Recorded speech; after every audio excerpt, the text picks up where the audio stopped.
Okay, so today we continue the topic of secret societies. Last class, we discussed how they come into power. Today, we will look at where they come from and what they believe. Okay? So to understand secret societies, I first need to explain to you the history of religion in the Western world. So in the Western world, there have been three major stages of religious development. And again, I will oversimplify for the purpose of clarity. Okay, so this is a simplified version of the history. So the three major stages of religious development in the Western world are the mother goddess,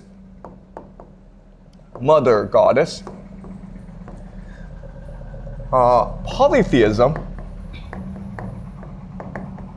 and monotheism. Polytheism means many gods. You believe in many gods. Monotheism means one God, that only one God exists. So the mother goddess civilization came about because of agriculture. And in an agricultural world, you have two problems. The first problem is to make sure that your crops are healthy and you can harvest them in time. The second problem is to give birth, to have as many children as possible to work the fields. Okay, so these are the two problems. And because of that, a religion developed in order to facilitate both, called the mother goddess civilization. So at the center of this religion is the womb. The woman's womb is considered a divine portal from the spirit world into our world. It's almost like a cave, right? In which the spirit world can come out and manifest itself in our world.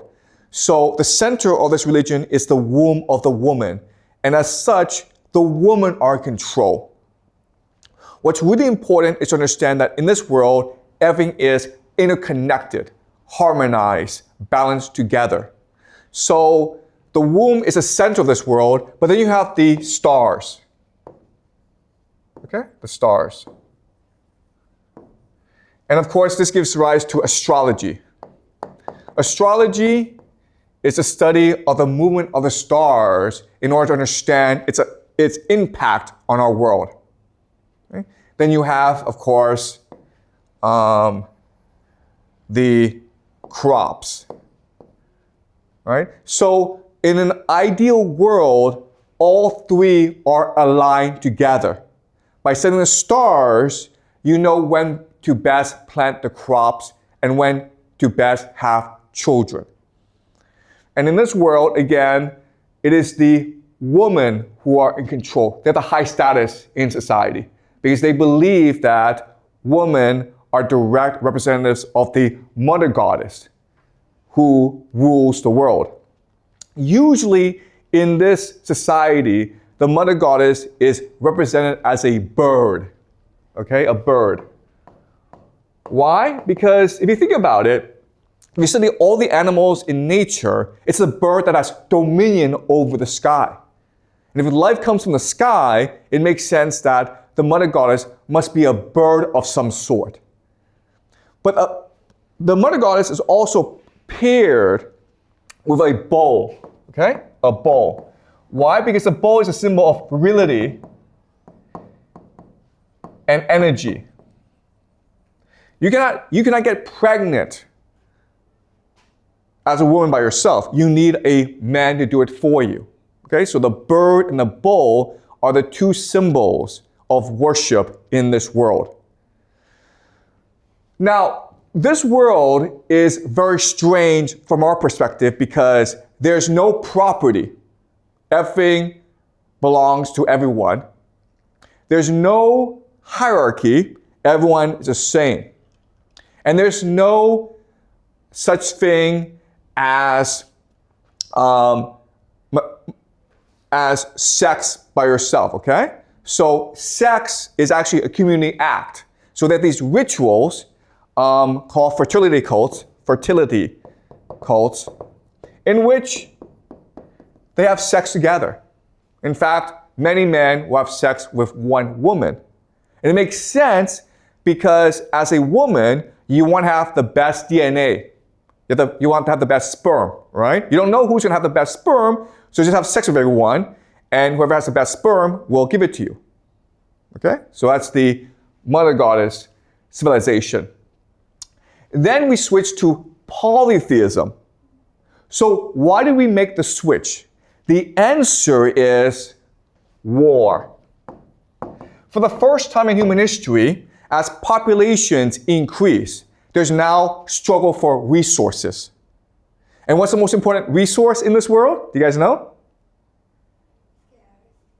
The most important resource is women, right? Females. Because it's females that give birth. And so with war, we have a new concept called property. In order to get men to fight wars, you have to give them something as a reward, right? So they get to have a woman, a wife. And now this wife belongs to them and only them. So in this world, what happens is that you now have property, hierarchy, and marriage. And the role of the woman decreases and the role of the man increases. Okay? At the same time, what's happening is that these different societies, in order to fight wars, they have a god. Okay? And when they go to war, it's like the gods are going to war. And if you lose the war, what it means is that your god is inferior to their god. So now you have a hierarchy of gods. So to maintain peace, what happens is that if you lose the war, you admit that your god is weaker than their god, and you now must obey their god. Right? And this is what we call the pantheon. So remember, in the Greek pantheon, Zeus is at the top, and you have Apollo, Ares, Aphrodite, okay? Everyone else is a lower god. But before, they were separate gods. And in a series of wars, the people who believe Zeus is the best god won out against the other gods. And as a result, the other gods became Zeus's children. Yes? Do you have a question? Why does the men are fight for women, but women don't fight for men? Like the women don't fight for the men. So why? Okay, so the question is, why do men go to war and why don't women go to war? Okay, so that's a really good question, okay? So let me explain to you very slowly. So in this world, the women are in control, right? So women have all the status. But over time, as populations increase, you have young men who have no families. And these young men are discarded from the societies because of lack of resources. So these young men now have a problem. They need to find wives in order to survive. So these young men start to raid other societies in order to capture women. Okay, do you understand? So in this society, it's never young women who are discarded because they have value to their society. It's always young men who are discarded. And as a result, these young men become like wolves, okay? They become like a wolf pack who then go and pillage other villages. And that's how you start, and that's how you have the origin of war. Okay, does that make sense? Yeah. Okay, so now you have this pantheon of gods, okay, which leads to polytheism. Then we make the switch from polytheism to monotheism. Why? Because now you have a new idea called empire. Specifically, the Roman Empire, and they introduced a new religion called Christianity, which is the first monotheistic religion in the world. There's a lot of debate as to what was the first monotheistic religion. Some people say Zoroastrianism, some people say Judaism. I will show you in this class later on that actually the first religion that was monotheistic is Christianity, okay? So the difference between this society, which is a society based on war, is there's a lot of humans, but humans are still the most precious resource. Therefore, it is not in your best interest to kill everyone. But when you have an empire, like the Roman Empire, you don't have to worry about killing other people. In fact, you can go and destroy entire societies, which is what the Romans did. And you can now, as an empire, impose your reality, your God, on everyone else. And that's how you have monotheism. Does that make sense? All right? So, having explained that, what I want to show you now is how the worldview, our understanding of the world, changes over time. Okay? So, in the Mother Goddess civilization, there are two things about their world that's very different from our world, okay? So the first major difference, and this is really important for you guys to remember, is they understood that mind led to matter. Mind leads to matter. But in our world, we believe that it's matter that led to mind.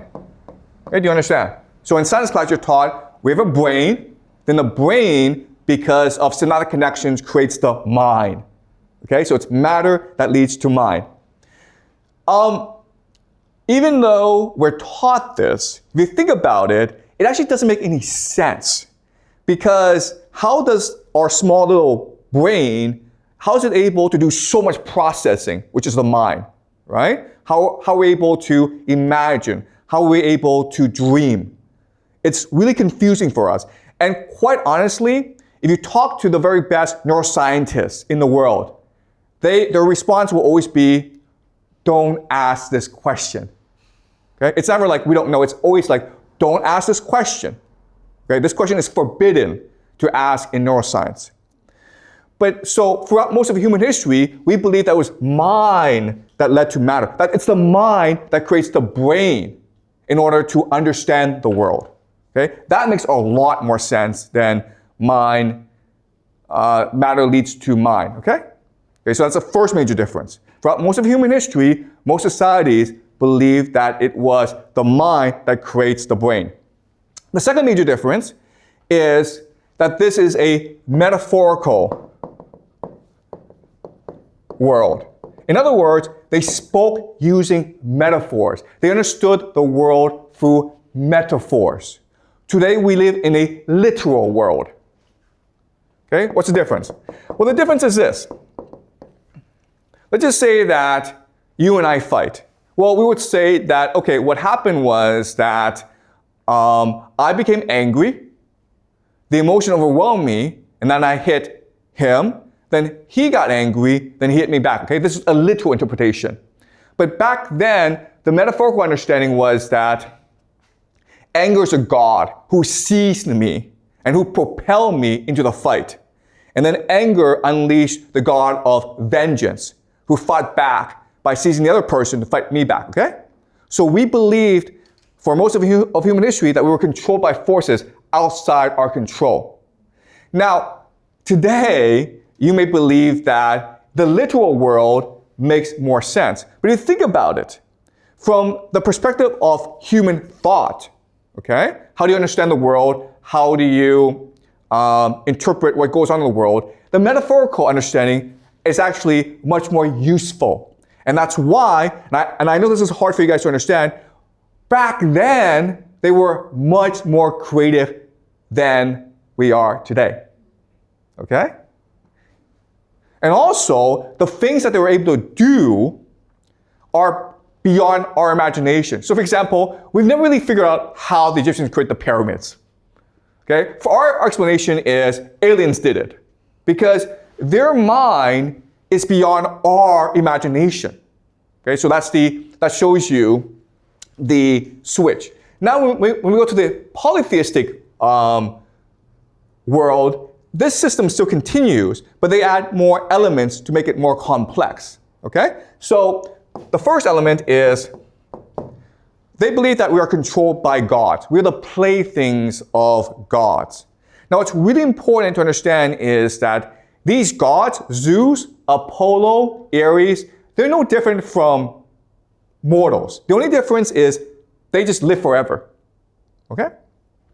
So, for example, if you're a king, what do you like to do? Well, you like to go around and chase young girls around, okay? What does Zeus do all day? What does Apollo do all day? These gods, all they do is go around and chase young girls around. Okay, so there's absolutely no difference. Above the gods are the older gods, fortune, fate. So the belief was that even though these are gods, they're still controlled by forces beyond their understanding like fortune and fate. What mattered in this world was not to be good. What mattered in this world is to be lucky, okay? To be fortunate. Because that showed you that the gods favored you. And the last element, the most important element, is the unwritten and immutable laws of the universe. Okay? So a concept like justice. So think of gravity, how gravity gives structure to the universe, right? Well, back then they believed the same thing, where at the most fundamental level, there were concepts that existed like justice. And if you could have the favor of the gods, and you could be very lucky, but if you did things that were unjust, then eventually you'd be punished for it because you're breaking the structure of the universe. Okay? So this was the polytheistic worldview. Now, when you go to the monotheistic worldview, all this changes because now you have a new concept that never existed in human history before called one true God. And this changes everything, okay? Because before, as you can see, humans thought in a very complex, sophisticated, diverse, imaginative way about the world. But now, with the advent of Christianity, it's only one true God. And as such, you have three new concepts that become dominant in this world. These concepts have existed before, but now they're dominant. The first concept is the idea of truth. Okay? If there's one true God, then there must be one truth to the universe. And so when we move towards the truth, that is good, right? But when we move away from the truth, that is evil. So now you have a new concept called evil that didn't really exist before. Okay? You did good things because in this world, it was to your advantage. Now, in this world, if you defy God, that is evil. Okay? And now with truth and evil, you have a new concept called the individual. Before in this world, what mattered was your family, your community, your society, the people around you. Now, with the advent of one true God, the community, the family doesn't matter. What matters is your loyalty, your faith in the one true God. So you can actually step outside your community and just do what you believe is right, as long as you have faith in the one true God. All right? Okay. So these three concepts, truth, evil, individual, are important for you to remember because they underpin modernity. These three concepts, once they grow to a certain extent, they will create modernity, the world we live in. Okay? Our world is controlled by these three forces. Now, what's important for us to understand is these three concepts are beyond the human intuition. You cannot logically, by yourself, deduce or come up with these three concepts. This world of the monogoddess, it's intuitive. Okay? This polytheistic world is also intuitive, but the Christian world now is counterintuitive. Okay? So as a result, for monotheism to triumph, because it is so counterintuitive, it must now destroy the polytheistic world. Okay? So the Romans spent a lot of time, taking centuries and centuries, to destroy the polytheistic world. But the thing is this, you can never ever kill an idea. The idea, if it is being suppressed, just goes underground. Okay? So remember, here in the Mother God civilization, the main instrument of religious worship are fertility cults run by women. Well, now that war has come and men have taken over from women, what happened is that the woman went underground to create new religious organizations called mystery schools. And mystery schools, what they're trying to do is they're trying to maintain the best knowledge and traditions of the mother goddess civilization. Okay? Especially the fact that we come from the mind. We created the universe through our imagination. Okay? That's the main secret that they're trying to maintain. These mystery schools become extremely popular among the elite because they offer great sex. Okay? The elite join these mystery clubs as sex clubs, basically. Remember, in this civilization, what matters is the womb. So they develop all sorts of like secret sexual techniques to please the woman, to make the woman feel as though she's in harmony with the universe. In this world, the Mother Goddess, sex is a mechanism to communicate with the universe, to discover the secrets of the universe. And so they maintain these rituals in the mystery schools. And the most powerful people will participate in these mystery schools. They're called mystery schools not because they're secret, but because everyone is sworn to secrecy. So if you ever divulge what actually goes on in these mystery schools, you'll be punished by death. Okay? You'll be executed by the members. But with the advent of Christianity, these mystery schools now are a threat to the empire. Okay? Because these mystery schools are where the elite, the local elite, hang out. So now what happens is, now they become secret societies. Okay? That's where they come from. Secret societies are an attempt to maintain the secrets of the universe against the advent of Christianity and empire. And secret societies have been around for a long, long time. You may have heard of certain secret societies like the Knights Templars, Rosicrucians, the Illuminati, the Freemasons, okay? They're all very powerful. They're still around. Yes, I understand that. But what I'm saying is there are a lot more secret societies that we do not know about and who've been around for much longer, okay? But they're all trying to maintain the secret of the universe, which is that mind leads to matter. That's the great secret of the universe. And this is something that we've always believed and always known, but with the advent of Christianity, this has become suppressed over time. All right? So any questions before I move on? Okay. So now what I will do is I'm going to explain to you Christianity. And I'll explain to you what these secret societies believe, okay? I've already explained to you where they come from, but now what I will do is explain to you what they actually believe about the universe.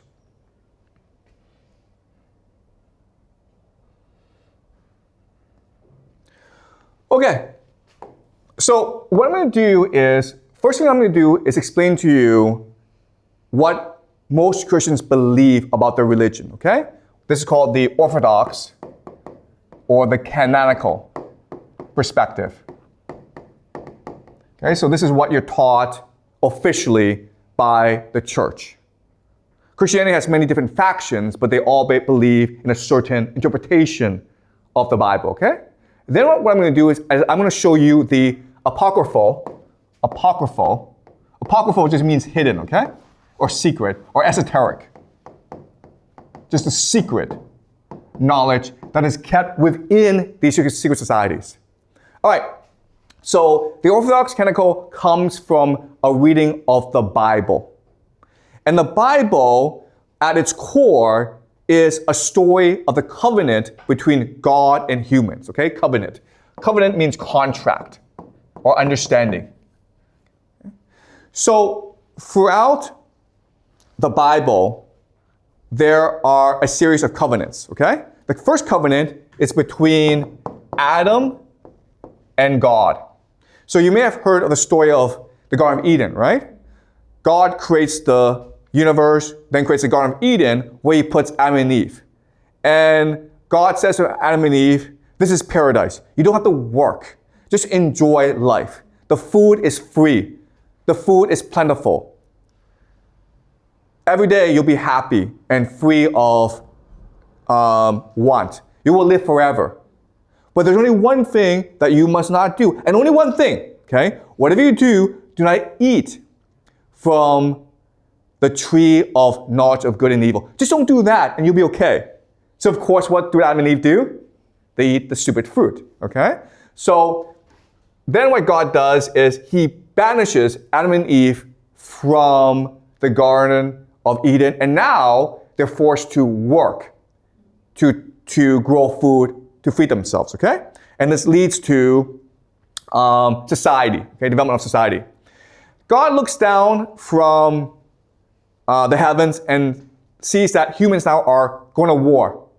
They are fighting their private property. And God says, I don't want this crap. This is not why I created humans, okay? So he's like, you know what, I'm going to destroy everyone and start over. But then he sees a human that he likes named Noah. And this leads to God saying to Noah, build a ship, build an ark, and save yourself because I will flood the universe. I will destroy the world. So God destroys the world and Noah lives. And then God says to Noah, you know what? That's kind of silly. I shouldn't destroy the universe. I promise never ever destroy the world again. Okay, that is his covenant with Noah. But God sees that humans are still wicked and evil. And he says, you know what?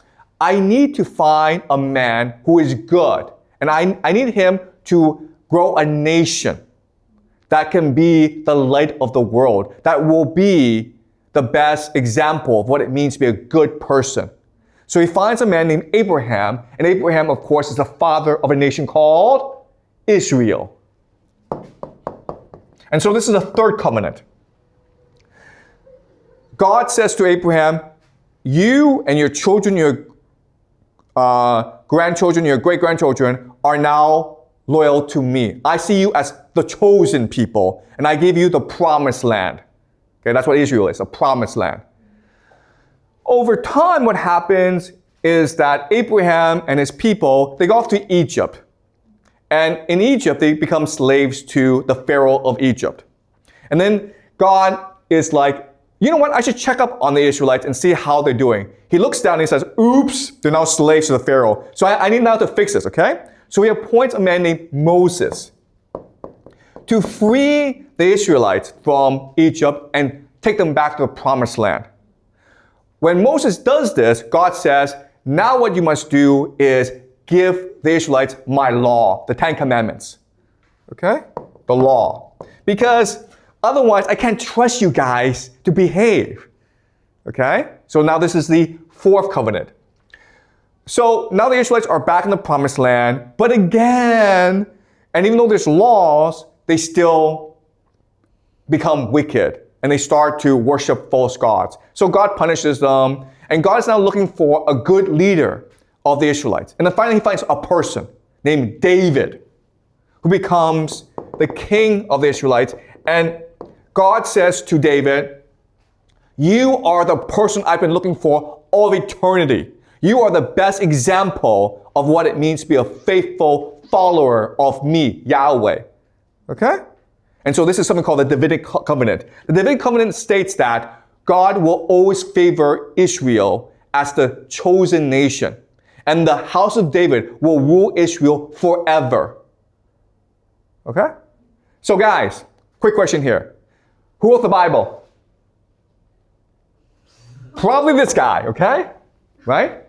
If you have to guess who wrote the Bible, probably not Moses, probably not Abraham, probably not Noah, probably not Adam, probably this guy, okay? Because he's saying that all of these five, okay, I am the best. I'm the person that God loves the most. My family will rule the world because that is God's will. Okay? Now, of course, that's not what happens. Eventually, David has a son named Solomon, and these two are considered the two best rulers of Israel. And this is what we call the Davidic kingdom, okay? The Davidic kingdom. the golden age of Israel. But after Solomon, the Israelites turned wicked again, and then God has to punish them and scattered Israel across the world. Okay? And so the last covenant is the arrival of Jesus. What Jesus does is that, first of all, he reasserts the law of Moses and say to the Israelite people, remember Moses and his law, because that's what God wants. Then he sacrifices himself in order to free the Israelites of the original sin. Right? Because God's pissed off at people because people ate the fruit. That's the original sin. That's the first crime of disobedience against God. So by killing himself, Jesus frees humanity of the original sin. He redeems humanity. Okay? Now, the last thing that Jesus does is he creates a new covenant. Okay? A new covenant between humanity and God. From now on, because Jesus has freed everyone from the original sin, everyone can now be with God. You don't have to be Israelite. You don't have to follow the Mosaic law. You don't even have to come from the family of David. Anyone and everyone can now love God, and God will love that person back, okay? And this, of course, starts Christianity. All right, so this, guys, is called Judaism, what the Jews believe. Okay? And this is, all 6 is what Christians believe, Christianity. All right, the first 5 covenants are what Jews believe to be true. But they do believe that eventually someone will return to restore the kingdom of David, okay? But not Jesus. Not Jesus. The Christians believe that Jesus is the final prophet. Okay? In fact, Jesus is God himself. That's why it's called Christianity. Because they believe in Jesus Christ. So this is the entire history of Judaism and Christianity. What they believe, officially. Any questions before I move on? Okay, now as you can understand, if you are a true Christian or you're a true Jew, there are actually lots of issues with this understanding.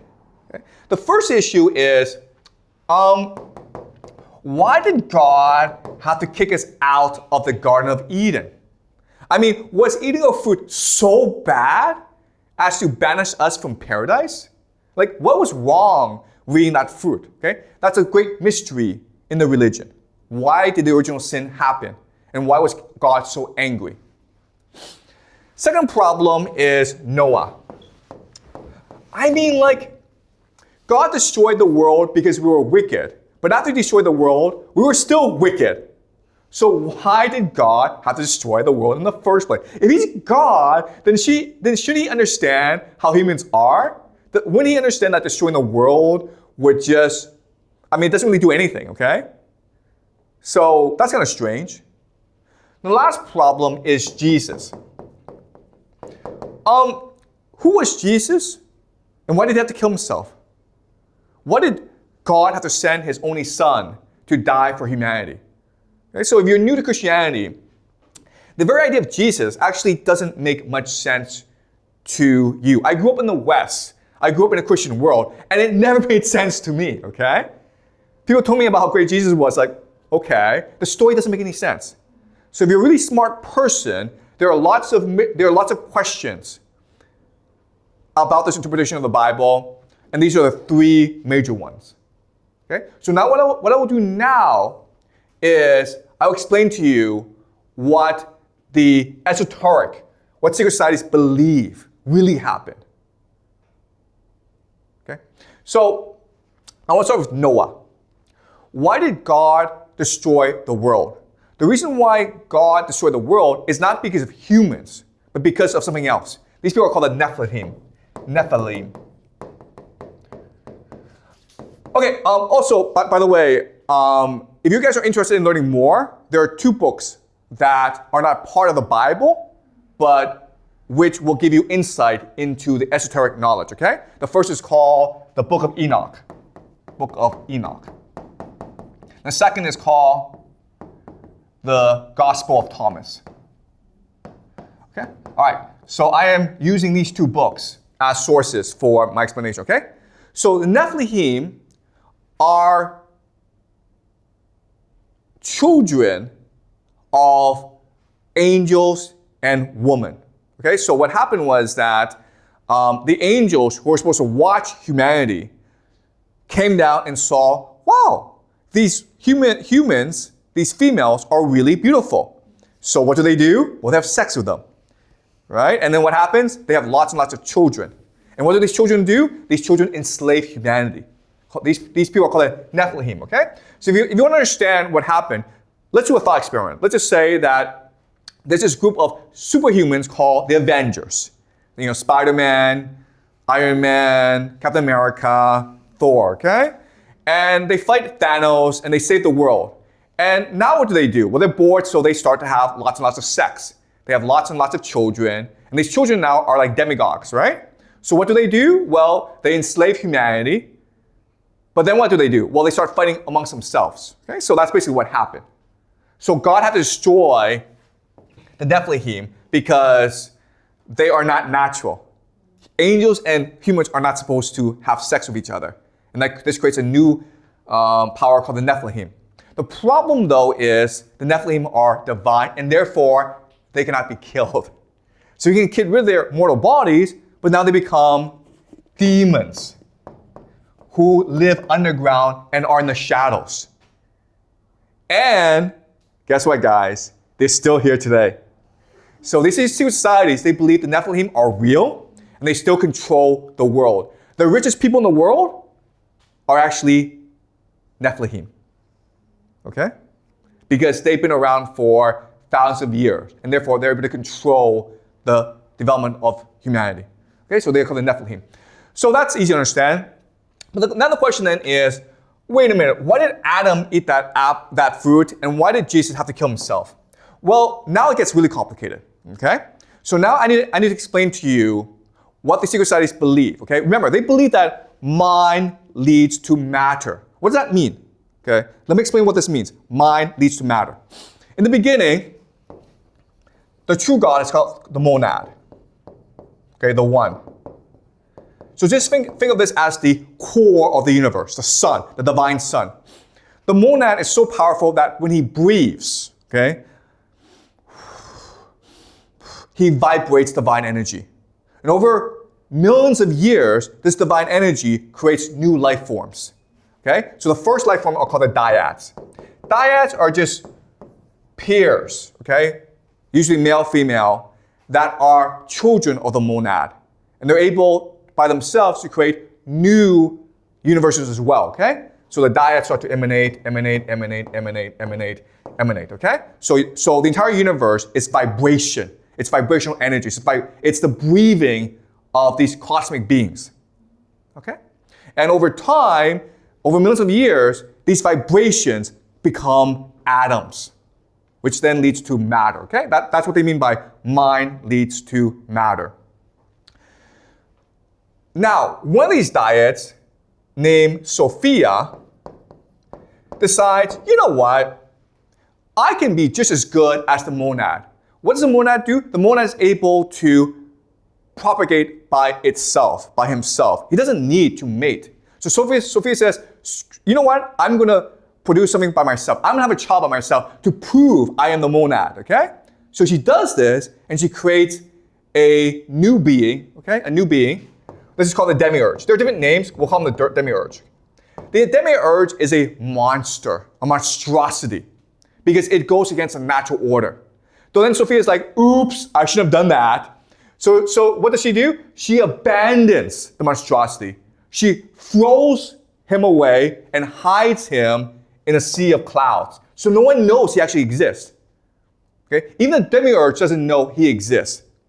The demiurge does not know about this world, right? Therefore, he believes that he must be the one true God, capable of creating new life. So what does he create?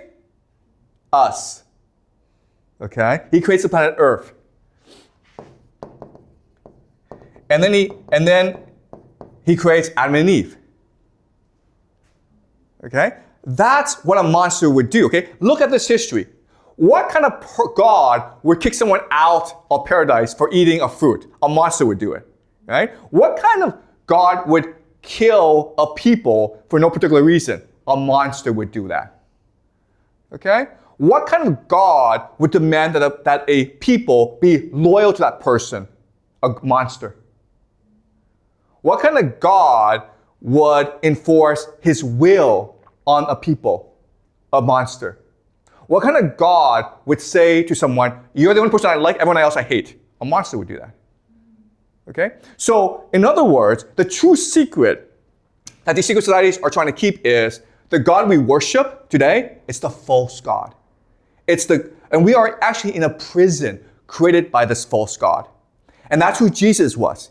Jesus was a cosmic being sent by the monad to tell us the truth about the world.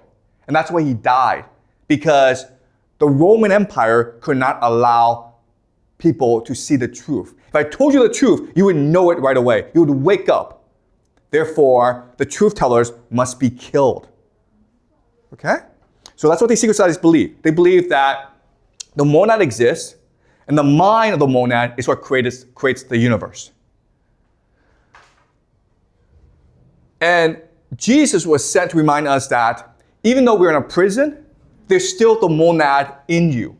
There's a spark in you, a divine light in you that you can activate. And if you activate it, then you will return to the monad. You will see the truth for yourself.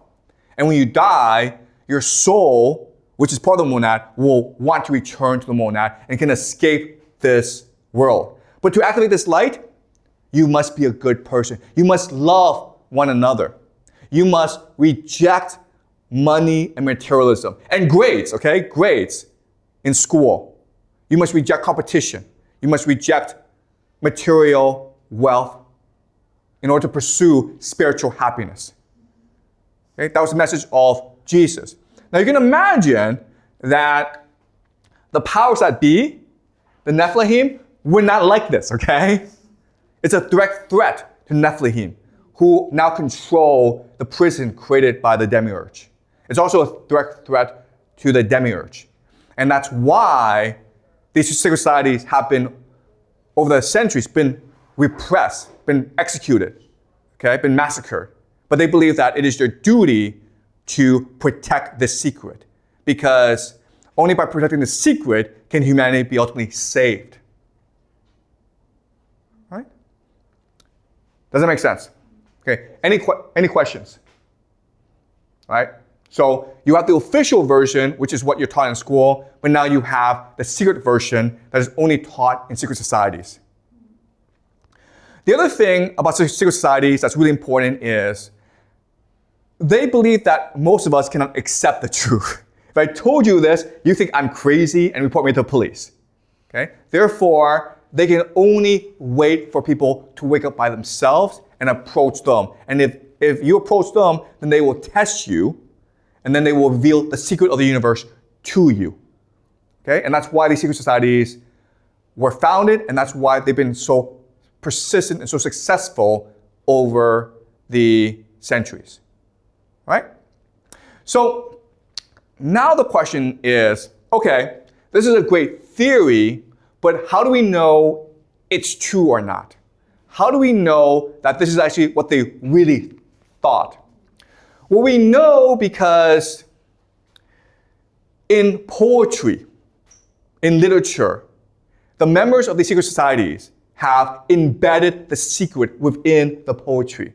So if you're able to analyze the poetry properly, you will see for yourself that this is true. Okay? So what we're going to do is we will study today the greatest poem in the English language called Paradise Lost by John Milton, who actually was a member of these secret societies.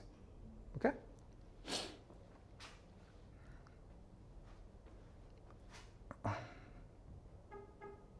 Any questions before I continue?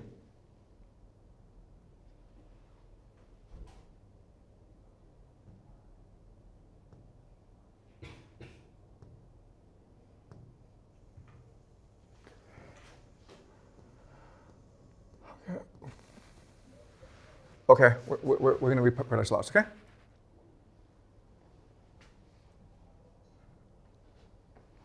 Are we clear? Any questions? Yeah, there's a question here. If all of these are from the false god, do we have a like truth god? Like, do we, or like it's just a thing? Okay, yeah. So in this system, the monad is a true God. Okay? And the question then is, why doesn't the monad interfere? Why doesn't the monad stop the demiurge from imprisoning us and making our lives hell? And there are two explanations for why this is happening.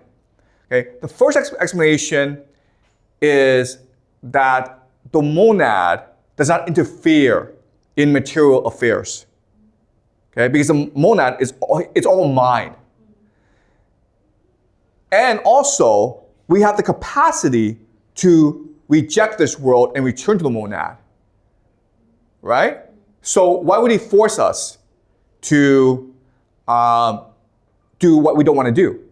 Okay? If you want to return to him, then you have the choice to engage in spirituality, to engage in goodness, to engage in knowledge, and then you'll be able to return to him, okay? That's the first explanation. Second explanation is that, and this comes from Dante, okay? The monad is a force that is eternal, perfect, and immutable, and therefore the monad has no imagination. But how do you grow as a being? You grow through the imagination. So in order for the monad to continue to grow, the monad allowed for the demiurge to create human beings. Because as human beings, we are flawed, we make mistakes, we commit evil. But by committing evil, by making mistakes, we expand the imagination of the universe. Okay? Which allows the monad to expand, okay? So in this perspective, what is happening is that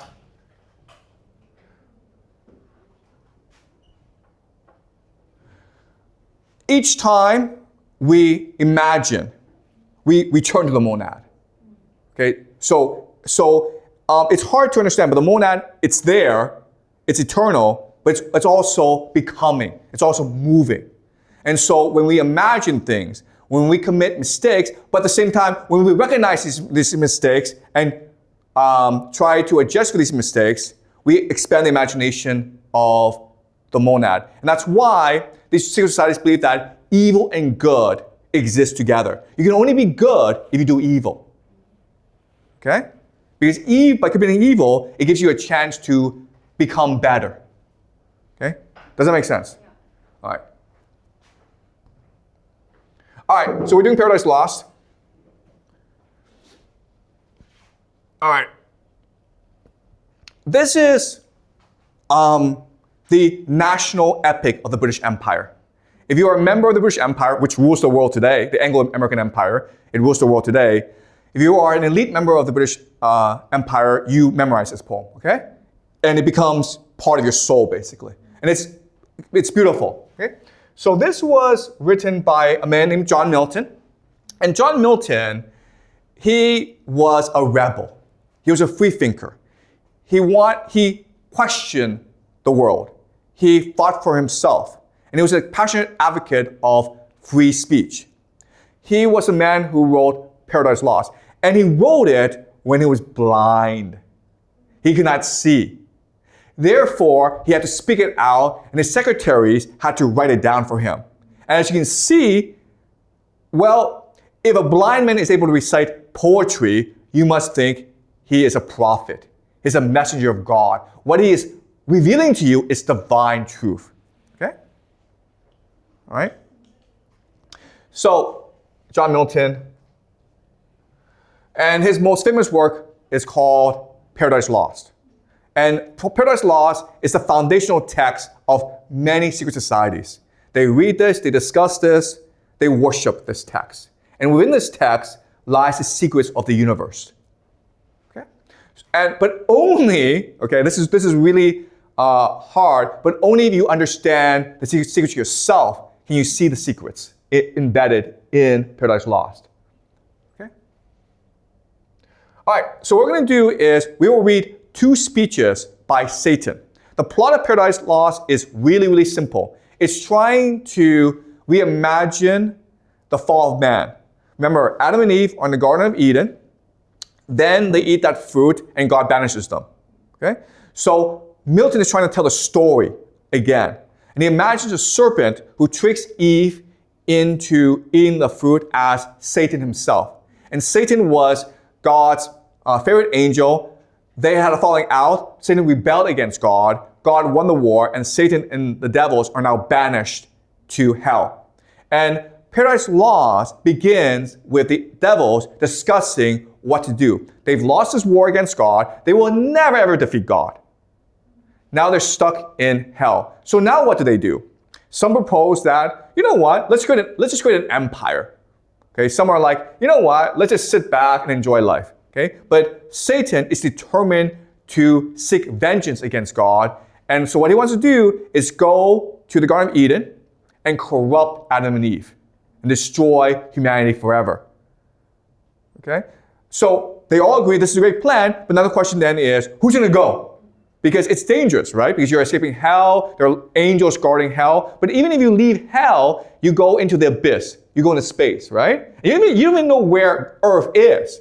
You get lost for all of eternity. So no one wants to go. So at this time, when no one wants to go, Satan steps up and says, I will go. Okay, and this is his speech. O progeny of heaven, imperial thrones, with reason have deep silence and demur seized us, though undismayed. Okay, I know you guys are scared. All right? Long is the way and hard that out of hell leads up to light. Our prison strong, this huge convex of fire, outrageous to devour, immerse us round ninefold, and gates of burning adamant barred over us prohibit all egress. This prison is designed to keep us here for all of eternity. It will be hard to escape this prison. These pass, if any pass, the void profound of unessential night receives him next. Wide gaping and with utter loss of being threatens him, plunged in that abortive gulf. If thence he escape into whatever world or unknown region, what remains him less than unknown endangers and as hard escape. Okay, if you can leave hell, you're still up in the abyss of the universe, right? You're going to be floating there for all of eternity. You don't know where you're going. But I should ill become this throne, O peers, and this imperial sovereignty, adorned with splendor, armed with power, if aught proposed and just of public moment, in the shape of difficulty or danger, could deter me from attempting. Wherefore do I assume these royalties and not refuse to reign, refusing to accept as great a share of hazard as of honor, do alike to him who reigns, and so much to him do of hazard more as he above the rest. Okay, so what he's saying here is really simple. I'm your leader, and therefore I must go. You have trusted me to lead you for all eternity, and therefore I will risk my entire life to prove my worth.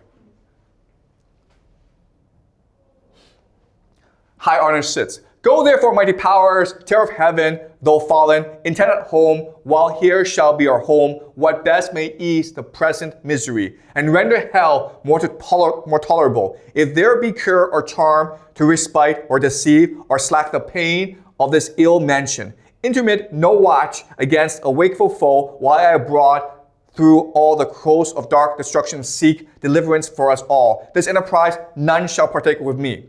I am your leader.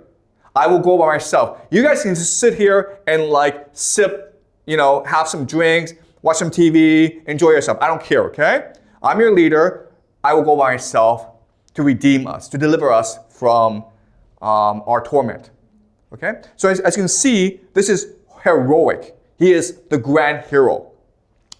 A couple of things I will say about this speech is, number one, what he's describing, and Sacred Societies believe this, is he's describing his ascent from hell as almost our souls leaving our bodies to the heavens. Okay? And some secret societies believe that when you die, the first person you meet is Satan. Because it is Satan who knows how to take you from this world, the prison world, to the light. Because he's done this. Okay? So Satan is a very important part of our journey back to the monad.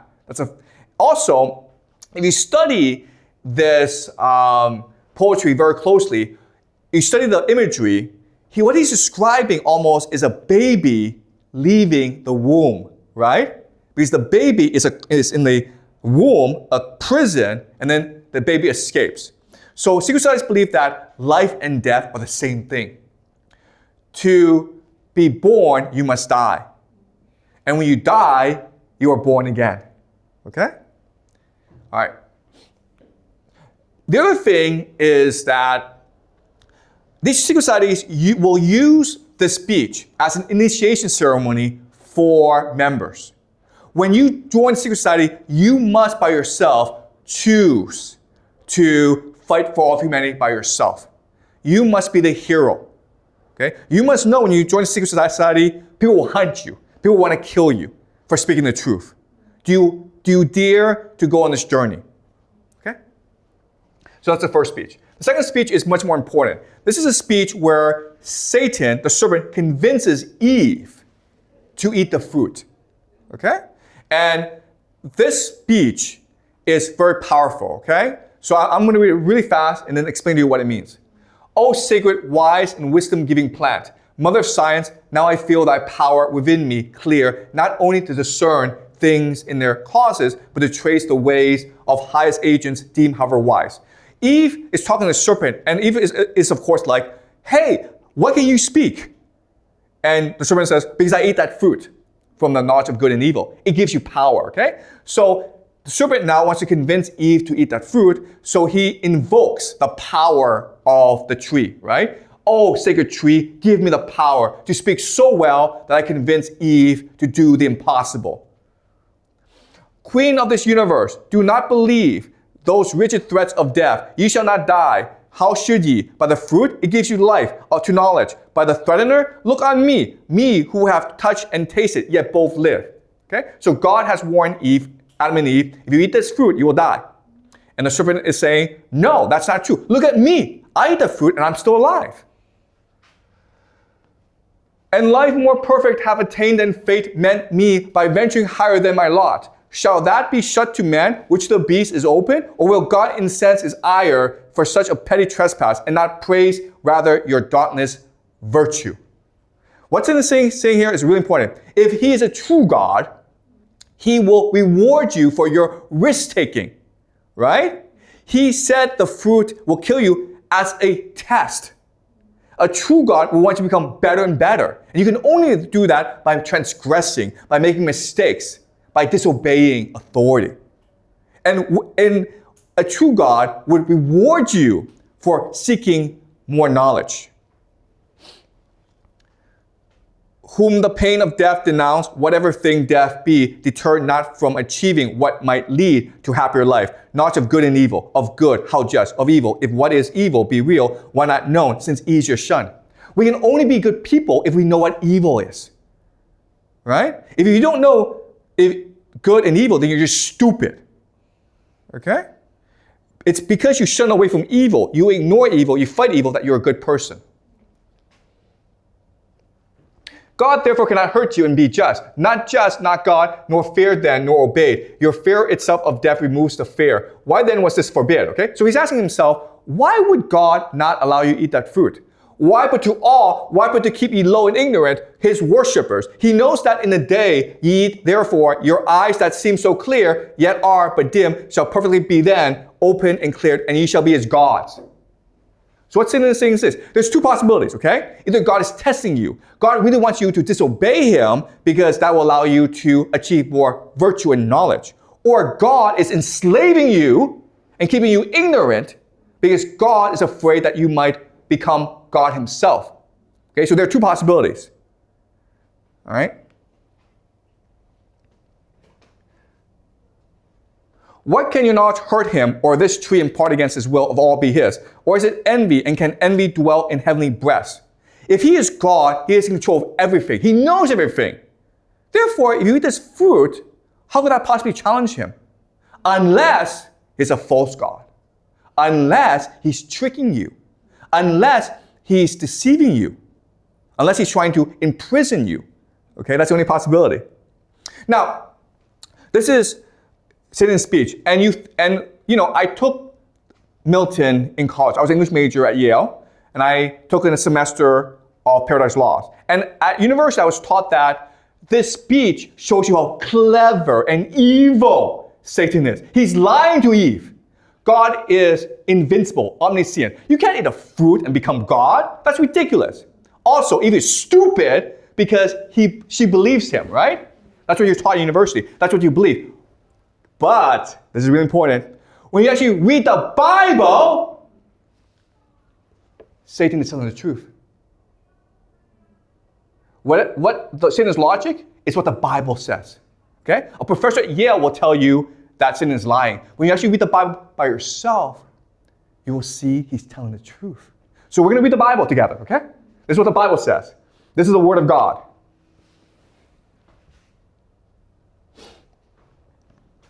All right, so this is Genesis. Now the serpent was more crafty than any other wild animal that the Lord God had made. He said to the woman, did God say, you shall not eat from any tree in the garden, okay? So in the Bible, this is actually not Satan, it's just a serpent.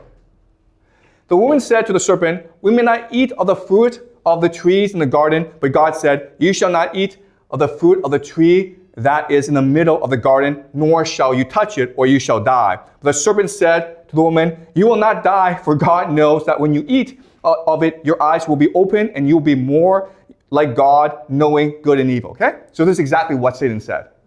Okay? And this is what the Bible is saying as well. Now, let's move on. Eventually, God banishes Adam and Eve for eating the fruit. And you believe that they were banished because they disobeyed God. But if you actually read the Bible, that's not what it says. For disobeying God, God punishes both Adam and Eve. Eve now, when she gives birth, will suffer pain, right? And Adam will now have to work hard to grow food. That's the punishment. The banishment is not the punishment. So another question then is, why were they banished? Again, let's read the Bible, okay? So when the woman saw that the tree was good for food, and that was a delight to the eyes, and that the tree was to be desired to make one wise, she took of its fruit and ate. And she was also gave some to her husband who was with her, and she ate. Then the eyes of both were opened, okay? So Satan is telling the truth. You will not die, you will learn. You will become higher, okay? Satan was telling the truth. All right? So why did God kick Adam and Eve out? And the Lord God said, see, the man has become like one of us, knowing good and evil, and now he might reach out his hand and take also from the tree of life and eat and live forever. This is why. There are two trees. The tree of knowledge, which allows you to have the mind of God, and the tree of life, which allows you to live as long as God. What God is saying is this. If Adam and Eve ate that fruit from the knowledge of good and evil, and then they eat also a fruit from the tree of life, they will be like us. Satan was telling the truth, and God was lying to Adam and Eve all along. Okay? So now the question then is, how did Eve know that Satan was telling the truth? How did she know? How? Well, the problem is if you try it once and you're wrong, you die, right? So how did she know? She was certain that Satan was telling the truth. She was certain. Yes, he must be telling the truth. Why? The light in us, you understand? The true God. The true God still speaks to us today, right? The false God will lie to us, but inside you, in your heart, is the light that connects you back to the monad. And that tells you what is false, what is true. Okay, that's how she knew. All right? So you see, Paradise Lost is now showing us the lost secrets of the universe. All right. So I'll finish by talking about the Nephilim. In the Bible, it says that The Nephilim are the children of from angels and women, okay? So when people began to multiply on the face of the ground and daughters were born to them, the sons of God saw that they were fair, and they took wives for themselves of all that they chose. Then the Lord said, my spirit shall not abide in mortals forever, for they are flesh. Their days shall be 120 years, okay? So now God sees Nephilim as a threat as well. The Nephilim were on the earth in those days, and also afterward, when the sons of God went into the daughters of humans who bore children to them. These were the heroes that were of old, warriors of renown, okay? This is really important because it introduces the Nephilim, which is still around today, okay, according to these secret societies. But also, what it's doing is this. It's telling us the children, the heroes that are of old, warriors of renown, who are they? They're Hercules, they're Achilles, they're Theseus. They're all heroes from different mythologies. Where do they come from? They come from the mating of angels and humans. The sons of God, who are they? They are the old gods. Zeus, Ares, Apollo, okay? So this is the beginning of monotheism, where the Bible is trying to destroy polytheistic mythologies and create one universe where the God is supreme, okay? And in this universe, Zeus now becomes a son of God, and the children that Zeus has with mortal woman are now called the Nephilim. So Hercules is Nephilim, okay? So we'll go into this theme throughout the semester where the Bible is a tremendous act of propaganda that tries to reinvent reality around one true God, okay? But by doing that, it's denying our intuition, and it's denying the history of humanity. All right, okay, so we'll continue this theme next class. Any questions before we conclude?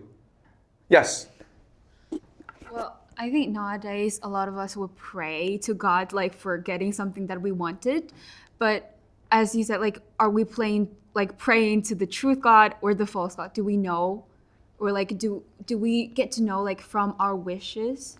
Yeah, so that's a great question. So according to these secret societies, okay, the truth is that when you pray, you're praying to the false God. Because where's the true God? It's inside you, okay? So don't pray to an outside force. Look inside to you and ask yourself, I know for a fact what is true. If I believe in myself enough, then I will find the truth, okay? And actually, that's a theme throughout Western poetry and literature. The theme is that we will always be in conflict between the devil and God, between good and evil. And what we must do is not say, like, I must surrender to God. What we must do is believe in ourselves. Make mistakes, but know that you will eventually find a light because the light is in you, okay? As long as you still believe in yourself, all these mistakes you make will become your strength because they become part of your wisdom, okay? That's the divine truth that these secret societies are trying to promote. It's okay to make mistakes. It's okay to do evil, but listen to the light, and the light will tell you how to redeem yourself, okay? The possibility for redemption, for growth, for imagination is all in us because of our connection to the monad. And the monad will reward you for believing in yourself. But you must first believe in yourself. And believing in yourself means often defying authority, making mistakes, transgressing against the rules of society. Okay? And that's the ultimate secret that these secret societies are trying to keep. All right, any more questions? That was a really good question, thank you.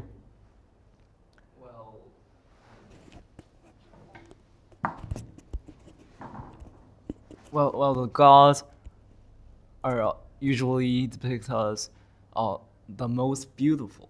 Then why gods like Zeus will come to human society and give birth with fertilize with the human girls? Okay, Which is okay, actually not. Okay.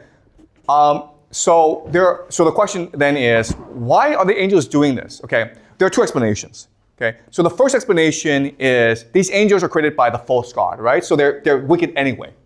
Okay. The second explanation is that if you're like a hot-looking woman and you see an angel, I don't know, man. You're probably gonna want to marry that person. Okay, all right. Anyway, if you're interested in learning more, there's a book called the Book of Enoch, which goes into detail about the Nephilim, okay? But the Nephilim are a really important topic throughout the semester because a lot of secret societies believe in the Nephilim, and that's going to motivate them before, okay? Now, what I've discussed today is how these secret societies were born. And as you can see, they started off as a noble mission. But then the question then is like, how do they become corrupted over time? Well, this is something I will discuss later on, okay? All right, so I'll see you guys next class.